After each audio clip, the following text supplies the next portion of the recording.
എല്ലാവർക്കും ഞങ്ങളുടെ യൂട്യൂബ് ചാനലിലേക്ക് വീണ്ടും സ്വാഗതം. ഇന്ന് നമ്മളിവിടെ തയ്യാറാക്കുന്നത് സേമിയ പായസമാണ്. പെട്ടെന്ന് നമുക്ക് പായസമൊക്കെ കുടിക്കാൻ തോന്നുമ്പോൾ ഏറ്റവും എളുപ്പത്തിൽ തയ്യാറാക്കാവുന്ന ഒരു പായസമാണല്ലോ സേമിയ. അപ്പോൾ എനിക്കും വളരെയധികം ആഗ്രഹം ഉണ്ടായിരുന്നു സേമിയ പായസം കുടിക്കണമെന്ന്. കുറേ നാളായിട്ട് അതിനുള്ള സാധനങ്ങളൊക്കെ ഞാൻ വേഗം കരുതി വെച്ചിട്ടുണ്ടായിരുന്നു. അപ്പോൾ മടി പിടിച്ച് പെട്ടെന്ന് ഇന്നാണ് തയ്യാറാക്കാൻ തോന്നിയത്. അപ്പോൾ വേഗം തന്നെ നമുക്ക് വീഡിയോയിലോട്ട് കിടക്കാം. അപ്പോൾ നമുക്ക് പായസം ഉണ്ടാക്കാനായിട്ട് ഒരു പാത്രത്തിലേക്ക് ഞാൻ 2 ടേബിൾ സ്പൂൺ നെയ്യാണ് ചേർത്ത് കൊടുക്കണം കേട്ടോ. 2 ടേബിൾ സ്പൂൺ നെയ്യ് ചേർത്തിട്ടുണ്ട്. ഈ നെയ്യൊന്ന് നന്നായി ഒന്ന് ചൂടായി വരുമ്പോൾ നമുക്ക് കുറച്ച് കാഷ്യൂനട്ടും കുറച്ച് മുന്തിരിയും നമുക്കിതിൽ നിന്ന് വറുത്ത് കോരാം.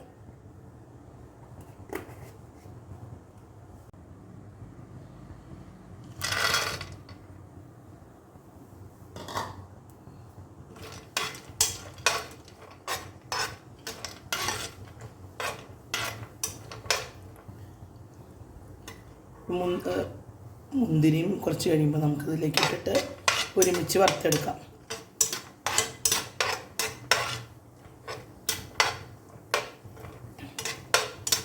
ലൈറ്റ് ബ്രൗൺ കളറായാൽ മതി കേട്ടോ.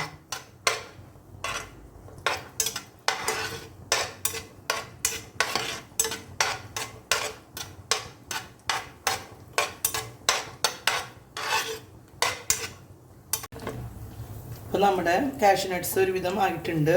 ഇതിലേക്ക് നമ്മൾ കുറച്ച് മുന്തിരിയും കൂടെ ചേർത്ത് കൊടുക്കാം. മുന്തിരി ഒന്ന് ചെറിയ ബോളുകളായിട്ട് വരട്ടെ കേട്ടോ.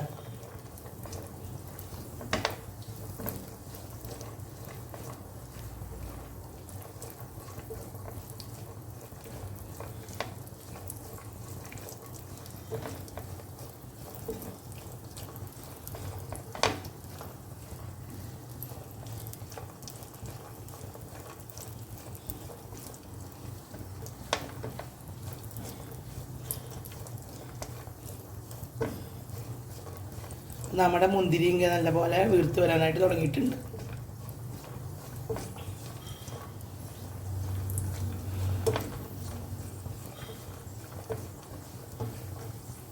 അപ്പോൾ ഏറ്റവും എളുപ്പത്തിൽ നമുക്ക് തയ്യാറാക്കിയെടുക്കാവുന്ന ഇതാണ് ഈ സേമിയ പായസം. അപ്പോൾ പെട്ടെന്ന് തന്നെ ആർക്കും ഇത് തയ്യാറാക്കാം. ഒരു മടിയുള്ള ആൾക്കാർക്കും ഒക്കെ തയ്യാറാക്കാം. പാല് ആയിട്ട് വീട്ടിലുണ്ടാക്കി വെച്ചാൽ മതി. പിന്നെ നമുക്ക് സേമിയ റെഡിമെയ്ഡ് വാങ്ങാൻ കിട്ടും. അപ്പോൾ എല്ലാം കൂടെ നമുക്ക് പെട്ടെന്ന് തന്നെ തയ്യാറാക്കിയെടുക്കാം. അപ്പോൾ നമ്മുടെ മുന്തിരിയൊക്കെ നല്ലപോലെ വീർത്ത് വന്നിട്ടുണ്ട്. അപ്പോൾ നമുക്കിതൊരു പാത്രത്തിലേക്ക് കോരിയെടുക്കാം. ഇപ്പോൾ നമ്മൾ കാഷ്യൂ നട്ട്സും മുന്തിരിയൊക്കെ വറുത്ത് കോരി വെച്ചിട്ടുണ്ട്. ആ ബാക്കിയുള്ള നെയ്യിലേക്ക് ഞാൻ 2 കപ്പ് വറുത്ത സേമിയാണ് ഇപ്പോൾ എൻ്റെ കയ്യിലുള്ളത്. നിങ്ങൾക്ക് വറുക്കാത്ത സേമിയ വേണമെങ്കിലും ഉപയോഗിക്കാം. ഇത് 250 ml കപ്പാണ്. അപ്പോൾ അതിൽ 2 കപ്പാണ്. വറുത്ത സേമിയ ആകുമ്പോൾ നമുക്ക് ഒരുപാട് നേരം എന്നിട്ട് ഇത് ഫ്രൈ ചെയ്യണ്ട. നമുക്ക് ജസ്റ്റ് ഇതൊന്ന് ഇളക്കി കൊടുത്താൽ മതി. 1 മിനിറ്റ് നേരം ഒന്നത് ചൂടായി കിട്ടുക മാത്രം മതി.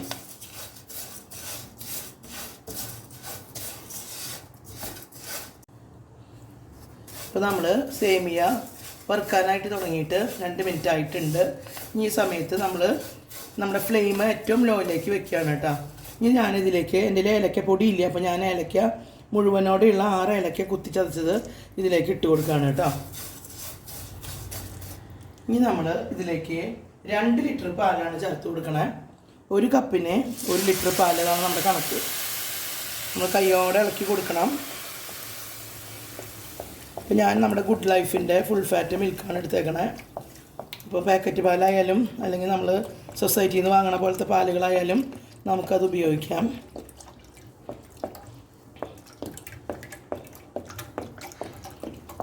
നമ്മളിത് കൈ വിടാണ്ട് ഇളക്കി കൊടുക്കണം.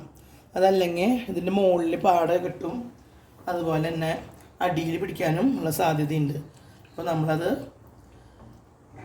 നല്ല പോലെ ഒന്ന് കൈ വിടാതെ ഒന്ന് ഇളക്കി കൊടുക്കാം കേട്ടോ. അപ്പോൾ ഞാൻ 1 ലിറ്റർ പാലാണ് ചേർത്തേക്കണേ. ഇനി ഞാൻ 1 ലിറ്ററും കൂടെ ഇതിലേക്ക് ചേർത്ത് കൊടുക്കുന്നുണ്ട്.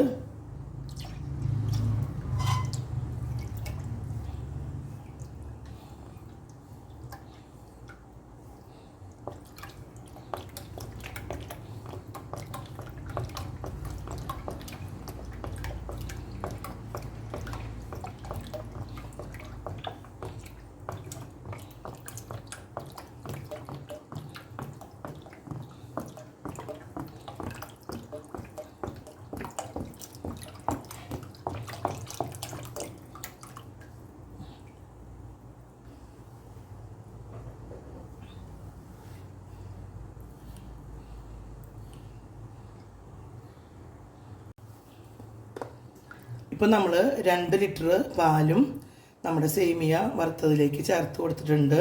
ഇത് വറുത്ത സേമിയ ഇതുകൊണ്ടാണ് നമ്മൾ 2 മിനിറ്റ് വറുത്തത് കേട്ടോ. വറുക്കാത്ത സേമിയ വെച്ചിട്ട് നമുക്കിത് ചെയ്യാം. വറുക്കാത്ത സേമിയ ആണെങ്കിൽ ഒരു 5 മിനിറ്റ് നേരമെങ്കിലും നമുക്കിതൊരു ലൈറ്റ് ബ്രൗൺ ആവണ പോലെ ഒന്ന് വറുത്തെടുക്കണം നെയ്യിൽ. ഇത് വറുത്തതായതുകൊണ്ട് വീണ്ടും വറുത്ത് എനിക്ക് കരിഞ്ഞു പോകണ്ടെന്ന് വിചാരിച്ചിട്ടാണ് 2 മിനിറ്റ് നേരം നമ്മൾ വറുത്തെടുത്തത് കേട്ടോ. അപ്പോൾ എനിക്ക് പായസം കുടിക്കാൻ കൊതിയാകുമ്പോൾ നമ്മൾ ഇതുപോലെ വറുത്ത സേമിയ വെച്ചാൽ നമുക്കൊരു 10 മിനിറ്റിനുള്ളിൽ ഇത് തയ്യാറാക്കി എടുക്കാൻ പറ്റും.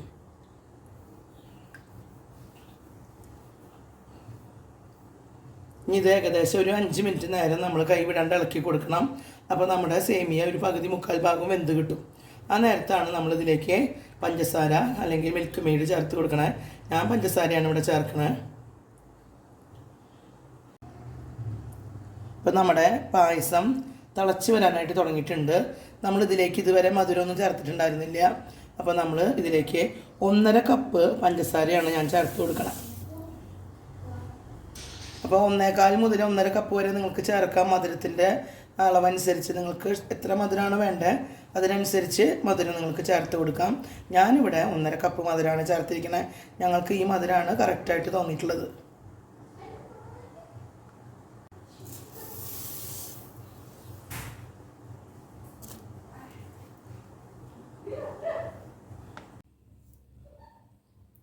അപ്പോൾ നമ്മുടെ പായസം നല്ല പോലെ കുറുകി റെഡിയായി വന്നിട്ടുണ്ട്. സേമിയൊക്കെ ആവശ്യത്തിന് വെന്തുണ്ട്. ഒരുപാട് വെന്ത് കുഴഞ്ഞു കഴിഞ്ഞാൽ ഇതിങ്ങനെ കട്ട പോലെയാവും. അപ്പോൾ അതൊരു ടേസ്റ്റ് ഉണ്ടാവില്ല. നമുക്ക് പായസത്തിൻ്റെ ആ കൺസിസ്റ്റൻസി തന്നെ മാറിപ്പോവും. അപ്പോൾ ഈ ഒരു പാകമാണ് ഏറ്റവും നല്ല പാകം. ഈ നേരത്ത് നമ്മൾ ഇതിലേക്ക് നമ്മൾ നേരത്തെ വറുത്ത് വെച്ച കശുവണ്ടി പരിപ്പും മുന്തിരിയൊക്കെ ഉണ്ടല്ലോ അത് ചേർത്ത് കൊടുക്കാം. ഏലക്കായ നമ്മൾ ഓൾറെഡി ചേർത്തിട്ടുണ്ട്. ഇനി അവസാനമായിട്ട് നമ്മളിതിലേക്ക് ഒരു 1/2 ടീസ്പൂൺ കൂടി നെയ്യും കൂടെ അതിലേക്ക് ചേർത്ത് കൊടുക്കുകയാണ്. നമ്മുടെ അടിപൊളി സേമിയ പായസം ഏറ്റവും എളുപ്പത്തിൽ നമ്മളിവിടെ തയ്യാറാക്കി എടുത്തിട്ടുണ്ട്. ഒരു ബുദ്ധിമുട്ടുമില്ലാതെ ആർക്കും ഏത് മടിയുള്ള അവസ്ഥയിലും നമുക്ക് പായസം കുടിക്കാൻ തോന്നുമ്പോൾ ഏറ്റവും എളുപ്പത്തിൽ തയ്യാറാക്കി എടുക്കാവുന്നതാണ് സേമിയ പായസം. അപ്പോൾ നമ്മൾ സ്റ്റവ് ഓഫ് ചെയ്തു. ഈ നമ്മൾ കുറച്ച് നേരം കൂടി ഇതൊന്ന് ഇളക്കി കൊടുക്കണം, അല്ലെങ്കിൽ ഇതിൻ്റെ മുകളിൽ പാട കിട്ടും. അപ്പോൾ നമുക്ക് കുടിക്കാൻ തോന്നില്ല അത്. അപ്പോൾ നല്ലപോലെ ഇത് ഒന്ന് ചൂടാറുന്ന വരെ നമുക്കിതൊന്ന് ഇളക്കി കൊടുക്കാം. അപ്പോൾ നമ്മുടെ പായസം ഒരുവിധം ചൂടാറി വന്നിട്ടുണ്ട്.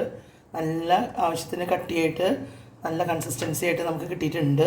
അപ്പോൾ നമ്മളിത് ഇനി സെർവിങ് ബൗളിലേക്ക് മാറ്റുകയാണ്. അപ്പോൾ നമ്മുടെ സൂപ്പറായിട്ടുള്ള സേമിയ പായസം ഇവിടെ റെഡി ആയിട്ടുണ്ട്. നിങ്ങളെല്ലാവരും ഇത് ട്രൈ ചെയ്ത് നോക്കണം. നിങ്ങൾക്ക് എൻ്റെ വീഡിയോ ഇഷ്ടമായെങ്കിൽ ലൈക്ക് ചെയ്യണം, ഷെയർ ചെയ്യണം, നിങ്ങളുടെ അഭിപ്രായങ്ങൾ കമൻറ്റ് ബോക്സിലൂടെ അറിയിക്കണം. അടുത്തൊരു ഉഗ്രൻ വീഡിയോയുമായി ഞങ്ങൾ ഉടനെ വരാം. ഓക്കേ.